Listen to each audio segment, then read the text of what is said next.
इस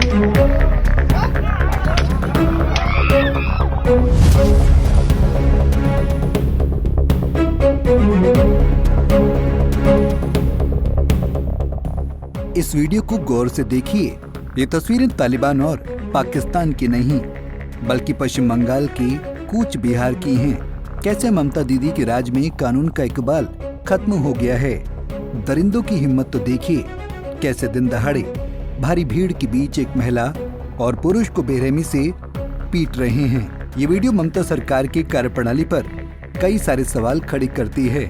सवाल ये कि जो बंगाल पहले एकला चलो की नीति से देश और दुनिया में विख्यात था, अब वो पश्चिम बंगाल हिंसा को लेकर देश और दुनिया में अपना कीर्तिमान स्थापित कर रहा है। आए दिन पश्चिम बंगाल से हिंसा की खबर सामने आती रहती है। इसका जिम्मेदार कौन है? ममता दीदी के राज में कानून का बोलबाला दिन पर दिन क्यों खत्म होता जा रहा है? किसी के हौसले इतने कैसे बुलंद हो सकते हैं कि दिन दहाड़े एक महिला को 100 लोगों की भीड़ के बीच इतनी बेरहमी से पीटे? दरअसल ये पूरा मामला पश्चिम बंगाल के कूच बिहार का है, जहां पर बीजेपी की महिला नेता को प्रताड़ित किया गया, उसे बेरहमी से पीटा गया और कपड़े उतारकर घसीटा गया।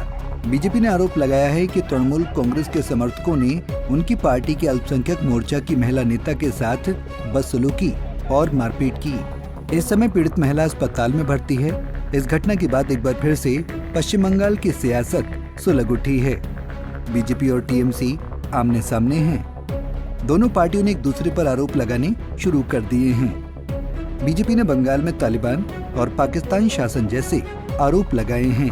बीजेपी प्रवक्ता शहजाद पूनावाला ने कहा कि ये वीडियो देखकर चौंकिए मत, ये तालिबान का नहीं पश्चिम बंगाल का है। ये वीडियो देखकर चौंकिए मत, ये तालिबान का नहीं, ये पश्चिम बंगाल का है, जहां पर माँ माटी मानुष कहने वाली ममता बनर्जी का राज है। और ये मैं नहीं कह रहा, ये मोहम्मद सलीम लेफ्ट के लीडर कह रहे हैं। दिन दहाड़े एक महिला के साथ किस प्रकार से तालिबानी व्यवहार किया जा रहा है, वो भी पुलिस के सामने, पुलिस की देखरेख में। महिलाओं की क्या स्थिति बन चुकी है पश्चिम बंगाल में, चाहे संदेश खाली हो, पोस्ट पोल वायलेंस में रेप्स हो, चाहे वो एक मुस्लिम बीजेपी सपोर्टर हो जिसको केवल बीजेपी सपोर्ट करने के लिए निर्वस्त्र करके मारा गया, पीटा गया और घुमाया गया। इस घटना के विरोध में बीजेपी नेत्री अग्निमित्रा पाल ने सड़क पर बैठकर धरना प्रदर्शन किया और ममता सरकार के खिलाफ जमकर नारेबाजी की।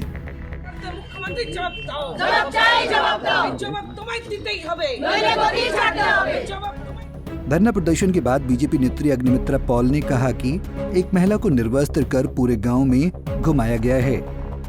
आपको मालूम है कि एक महिला, एक माँ, एक बहन बंगाल के, उनको विवस्त्र करके भोट के पर्वती में उनके घर में जाके उनको विवस्त्र करके उनको सारा गांव में घुमाया गया है।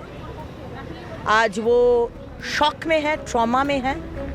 वहीं इस घटना पर एनसीडब्ल्यू ने कोलकाता पुलिस को टैग करते हुए एक्स पर एक पोस्ट में लिखा, आरोपी को तुरंत गिरफ्तार किया जाना चाहिए और पीड़िता को मुफ्त चिकित्सा उपचार प्रदान किया जाना चाहिए।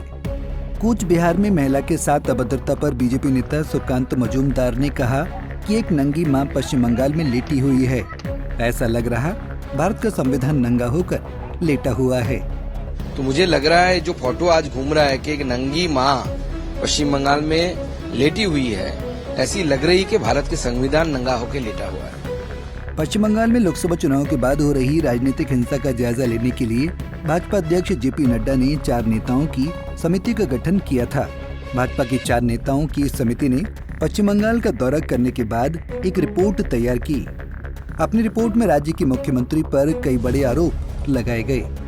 रिपोर्ट में कमेटी ने यहाँ तक आरोप लगाया है कि ममता बनर्जी के शासन में पश्चिम बंगाल अब मिनी पाकिस्तान बन गया है। आरोप प्रत्यारोप की राजनीति के बीच सवाल ये उठ रहा है कि बंगाल में बढ़ती हिंसा का कौन जिम्मेदार है। Bureau report, Punjab Kesari TV. हमसे जुड़े रहने के लिए हमारे YouTube चैनल को सब्सक्राइब करें और नई वीडियो की नोटिफिकेशन के लिए बेल आइकॉन को दबाएं।